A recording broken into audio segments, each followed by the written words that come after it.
Lou Manfredini, our Mr. Fix-It, is heard Saturdays on WGN. You still got the same time slot over there, Lou? I am still 6 to 10. So really what happened is Bob Surratt now is he said, well, Lou has 6 to 10. That's what I want to be. He wanted to be. And in fact, call Bob Surratt tomorrow and ask him what to do when you're changing out a toilet. He'll be happy to take your call. Right. Hey, by the way, I do have a question. Can I ask you a Fix-It question? Sure, absolutely. My bathroom sink's draining real slow, and I've been pouring stuff down there, and nothing seems to be happening. Should I get a snake and put it down the hole, or should I unscrew that pipe, that gooseneck pipe underneath the sink and route it out from there? Before you do any of that, there is if it's draining slowly, and is this in the older home that you're living in now? Yeah. Okay. So there is a product that I really like called InstaFlow, and it comes in a bottle, and it's actually a dry chip. It's a dry material. You're going to take the pop-up out of the sink, and then you're going to boil some water. Seriously? You're going to pour some of these chips over the drain until it creates like a pile, and then you're going to pour boiling water over the top of these chips until they dissolve. It's going to give out a pungent odor, so don't put your nose over the top of it. Wait 90 seconds, and then pour the remaining boiling water. It is unbelievably effective at munching up some of the gunk and whatnot that's going on. Chances are in an older home, the leak is not in the trap, it's in the wall. But as long as it's running slowly, this will probably work. That is amazing. And you call that, what do you call that? InstaFlow, and it comes in a bottle that kind of resembles a large vitamin bottle. I got a question for you. Pete said, hey, we got to take our break. Let's do that. And then give me some other tips on what to do about the ice. Give me some product names and descriptions of the chemical compounds, okay? We get to continue here, so let's just keep rolling. Are you ready? Sure. Okay, give me the poop on that now. So there's a bunch of products out there that you can buy, and you'll get super confused by all of this. Of course, rock salt is the least expensive that you can use, and it's probably the most abrasive on any of the surfaces that you would put it on there. So I know a lot of people that use rock salt and they're really happy with it, but it does the most damage to the lawn and the garden and then surfaces on top of it. I'm not anti-rock salt, but if you're going to leave it on there and you notice piles of it, make sure you broom it away when you get a chance, because that's where you'll really do a lot of damage. Let me ask you this. Does that, if you've got cracks in your sidewalk or wherever that's sitting, is that going to exacerbate that? Not as much as the ice would. So I'm a big proponent of using ice melt from a safety perspective. What people should be using, and it costs a little bit more, is you can buy these blends of calcium chloride and potassium chloride.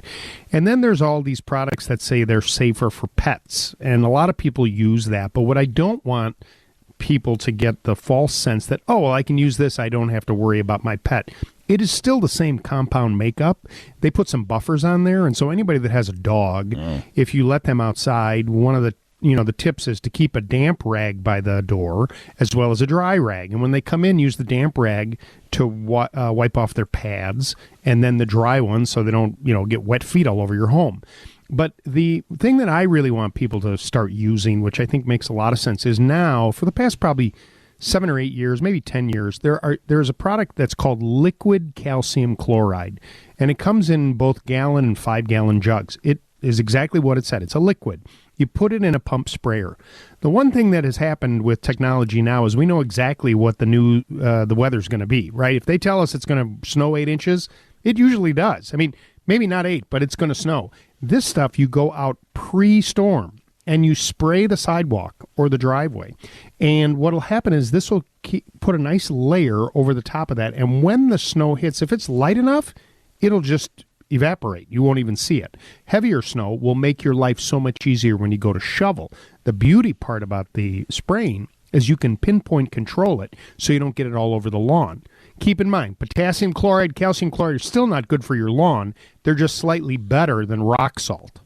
Liquid calcium chloride, your first choice. The calcium chloride, potassium chloride mix. Pellets, like a pellets, right? Maybe would be the second, and the third choice, the one you like the least, but you don't hate it, is rock salt. Correct. And the other thing, too, is we don't need a ton of this, okay?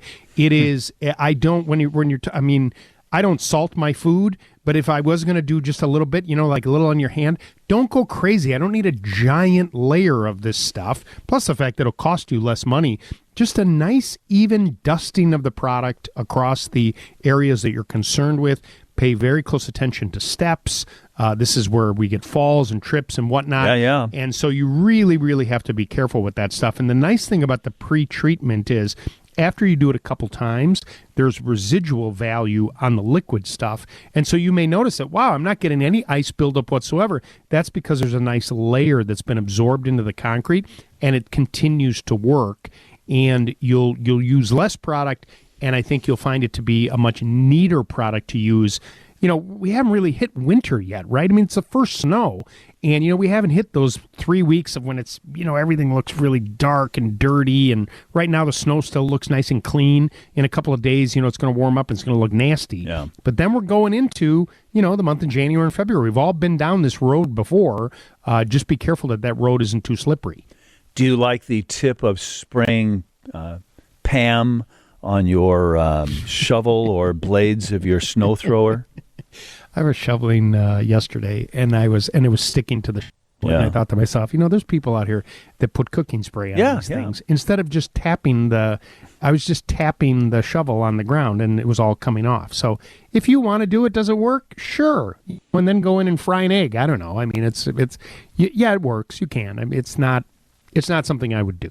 Do you ever recommend sticking your arm inside the snow blower to pull it out while it's still running? No, that is definitely not something that I tell people. I'm just writing this down. I mean, I don't know what you're going to say. But I will tell you this when it comes to the snow throwers and snow blowers is that the whole supply chain thing that we've been hearing ad nauseum about is still continuing.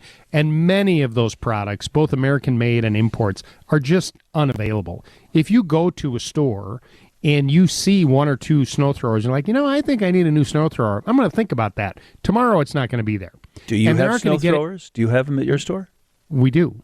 But I will tell you that, and that is from an effort of our team, because we actually found secondary suppliers and drove and picked them up ourselves because to try and help our community, the people that need this stuff. And the other thing too is if you're going to buy a snow thrower, one of the new technologies there, John, are these battery operated ones that I highly recommend. No. And I would have, if you would have asked me 5 years ago, they don't have enough power. That when you get that heavy stuff, they'll drain too fast or they won't throw it out. Then buy an extra battery, and I'm telling you, no gas, no oil, squeeze the trigger and go. Yeah. If the snow is that heavy, stay inside. There's a story on Channel 9 today, and it said, how old is too old to shovel your snow? And I don't know what the answer to that was. I may steal from them tomorrow, because I think that's nonsense, but I'm not a cardiologist. Well, you know what? I mean, I'm going to tell you something that I have a brother-in-law that just moved to California, and when he was leaving, he goes, hey, I have these snow shovels you want? And I'm like, all right, whatever. Well, he is kind of a crazy guy. He bought this giant shovel that is 4 feet wide. Okay, now, John, you know me. I'm a pretty big guy. Yeah. And I was trying to push the snow with this thing. It was so big that I'm like, unless it was a dusting, you really couldn't use it. It's the kind of shovels that when you see the Blackhawks when they clean the ice, when the ice people go out, that's the shovel. Okay, but when it's in real snow, you can really put a strain on your body, especially if you're not used to it. Yeah. Buy a smaller shovel. That's interesting. Take your time. And don't rush it. And so if you do that to the point of how old is too old, just don't think that, look at me, I'm strong enough to do this, whether you're a man or a woman.